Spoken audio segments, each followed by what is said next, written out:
The LG V60 was great, but it didn't really bring anything new to the table that we haven't seen from LG before.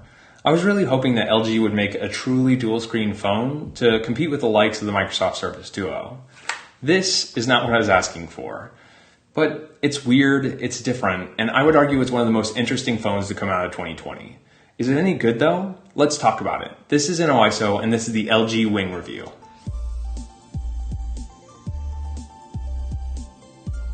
I'm pretty sure that halfway through 2020, LG's design team looked at the phones that they had released in 2020 and thought, we haven't done anything weird enough yet. And then they scraped together enough resources to release the LG Wing.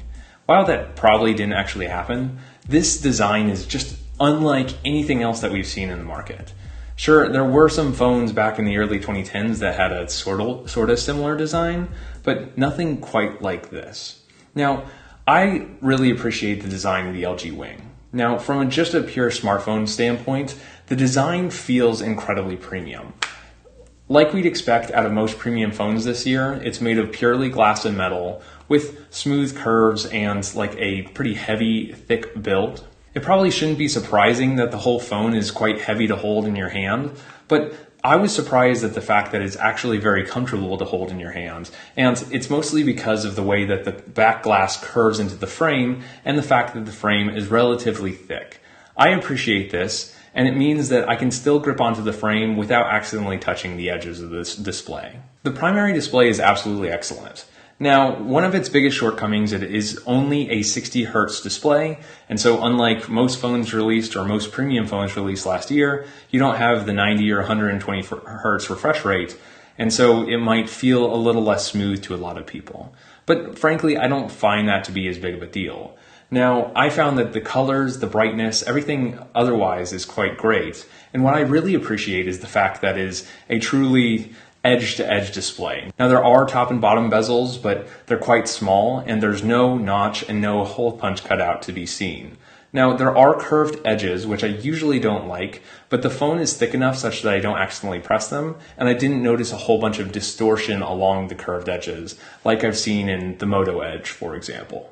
And then there are a couple things that set this phone apart when it comes to the design and the display. Now, of course, the second display sits underneath the first display, as the first display slides out on this little hinge. Now, I can understand folks being worried about durability, but in the first couple months that I've used this phone, I haven't noticed that the hinge gets any worse, and I feel like it still has an incredibly smooth action, and I think it will last enough times for the phone to last at least a few years, which is enough for me.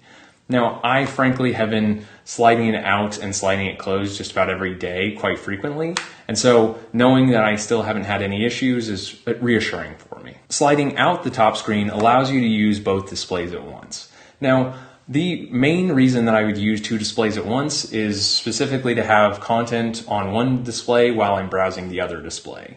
I've tried this on my Surface Duo and my LG V60, and I didn't really find it was the most efficient use of the extra screen real estate, but here there's a big difference in that the display flipping out in horizontal position, like a landscape position, rather than having another portrait display side by side. And so the content fits a lot better to the screen when I'm watching YouTube or Netflix or anything like that. While watching that content, I then use the bottom display to browse the internet, browse social media, send emails and messages, and really most things that you do on a smartphone. Now, it's not a huge amount of screen real estate, and frankly, if I had something to ask out of the second generation, that the bezels would be smaller because we've got a large chin and relatively large side bezels. Any extra screen real estate on this bottom display would be well appreciated. But it is nice to have, even if it's not a full screen like you'd get on the Surface Duo or the LG V60. Now, oddly enough, LG isn't comfortable with just throwing one gimmick in any one phone, and so they decided to add a couple extra ones here. Let's start with the selfie camera. Now, while I'm not a frequent user of the selfie camera, what is really convenient about this camera is that, like the OnePlus 7 Pro from last year, it actually pops up on a mechanical slider. And I appreciate this because it means it doesn't mar the display, but at this point I just feel like LG was just flexing, because Frankly, if LG had just used the extra real estate they had at the top bezel of the bottom panel, I think frankly they could have fit a camera lens there. So I'm not sure exactly why they decided to put it on a mechanical slider, but it is nice that it isn't in a notch or a hole punch cutout on the top. And then the rear cameras are also quite different, where you have the primary lens, a wide angle lens, and then what is kind of a gimbal mounted sensor. And frankly, I'm not the expert on the science behind the gimbal, but it allows you to kind of stabilize your video as you're shooting and accounts for the vibrations in your hand movement or any bounces you might make of it. Before we get to that, let's just start with the primary and wide angle lens. As I mentioned in my LG V60 review, I've found that the LG color science is not exactly what I love out of a camera. I found a number of the pictures that I've gotten out of the LG V60 and the LG Wing to be a little bit more flat than I would like to see. There are several instances where I've tried to capture like a very, very beautiful landscape shot and been a little bit disappointed with the results on the LG Wing. But outside of that, the benefit of any LG phone are the manual controls that you can edit in the camera app to allow you to take more of the picture that you want to take, and then tweak it to your liking. If I had a choice, I would prefer one of the other great camera phones that we saw from Samsung or Apple or several others last year, so I can get a shot out of my camera that I was more reliable on. Now, in addition to that, the night mode on this isn't as outstanding as what I've seen on some other cameras. It doesn't really wow me as much as I've seen on Samsung or on Apple devices. So for that reason, again, this wouldn't be my primary choice when it comes to just taking pictures. But let's talk about video. Now, I had high expectations for the gimbal mounted lens here because my hopes was that I could use it to replace the B-roll shooter that I had, which is a Sony Handycam with also a stabilized lens. That was the idea, but in practice, it's not quite that good. Now, I took some side-by-side video with the LG Wing and with my iPhone 12 Pro just to see how stabilized they would feel. Now, obviously, the LG Wing had significantly more stable video in many cases, but even when it did, there was still some kind of jello effect in the video. And then often the other characteristics of the video, like the color, the brightness, and the sharpness, were significantly worse. So while I did appreciate the fact that the video was stabilized, that was kind of the least concern for me. Now, I will say the video probably outperforms most Android phones, depending on what your preferences are. But frankly, if you want a good video phone, it's still usually the iPhone that you want to go with. And I'm a little disappointed with that. I was hoping that LG would finally be able to break the trend that iPhones are the best at video by adding such specific, unique hardware. But ironically enough, I think the biggest shortcoming of the LG Wing is actually in the software. Now, we'll start specifically in the software for the camera. Now, I think the software of the camera is just not as good at processing the video or processing images as other popular smartphones nowadays. And I think that's what's holding back the video. But let's now branch that out to software on the LG Wing in general. I've never been a fan of LG's Android skin, and unlike Samsung's, it doesn't seem to be improving at quite as fast of a rate.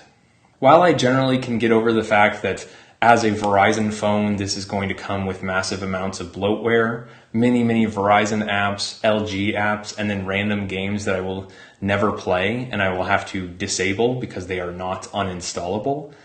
I think the biggest issue that I have with the LG Wing software is the fact that it really doesn't feel as cohesive as most other manufacturers, and the launcher has the same issue that I had on the LG V60 with the app drawer that doesn't automatically sort.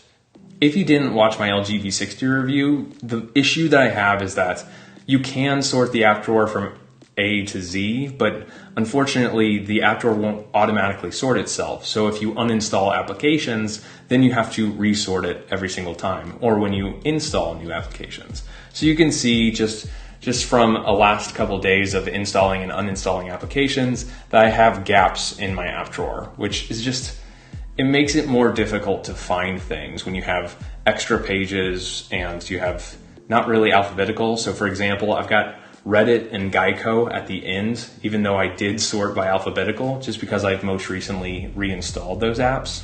Why this really matters with the LG Wing is the fact that you need unique software for any dual screen device. And we've seen this in the Surface Duo, we saw this in the LG V60, and we've even seen it in the Galaxy Fold.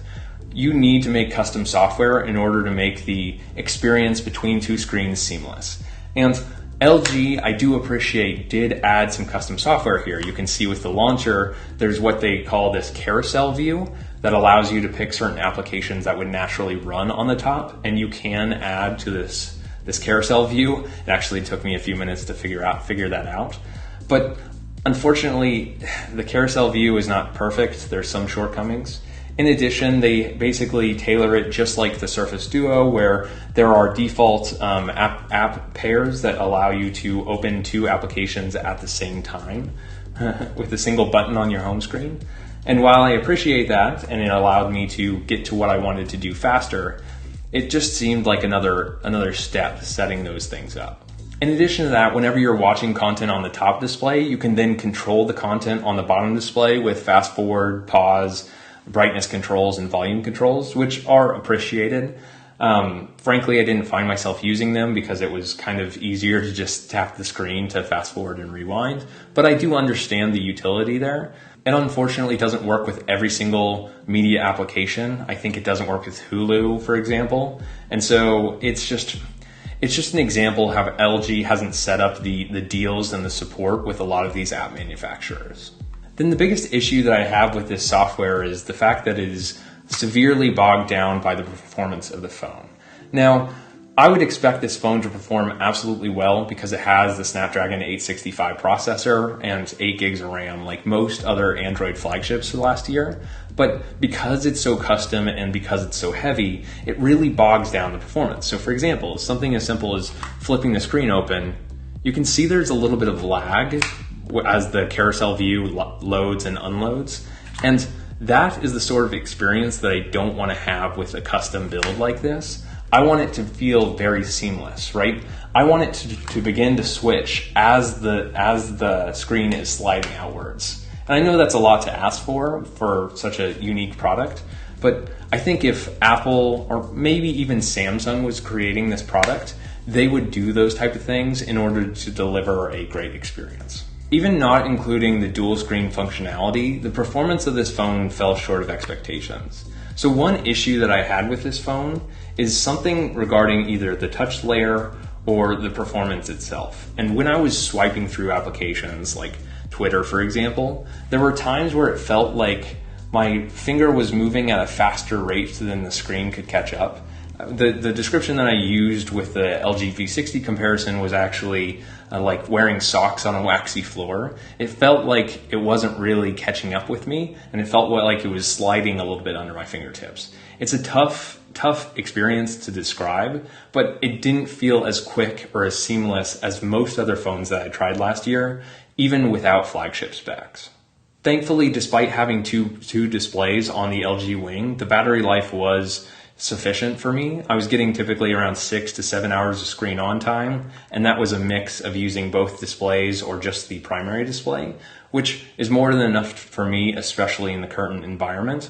And I spent most of that time listening to music, watching YouTube, and had Bluetooth headphones connected through most of that time. So great battery life for most cases. So that brings us to the conclusion. You see, I actually love the LG Wing's hardware because I think it's not only unique, but it's also very, very well designed and even better to hold in my hand than a lot of other high-end premium flagships from last year. I really enjoy just holding and using the LG Wing. I love the fact that the display has no notch. I think this is a great content watching device, except for the fact that it only has one speaker. And frankly, the saddest part is if it didn't have the software performance and kind of shortcomings in the camera, I would absolutely think the LG Wing was one of my favorite phones from 2020 and definitely worth using as a daily driver for me.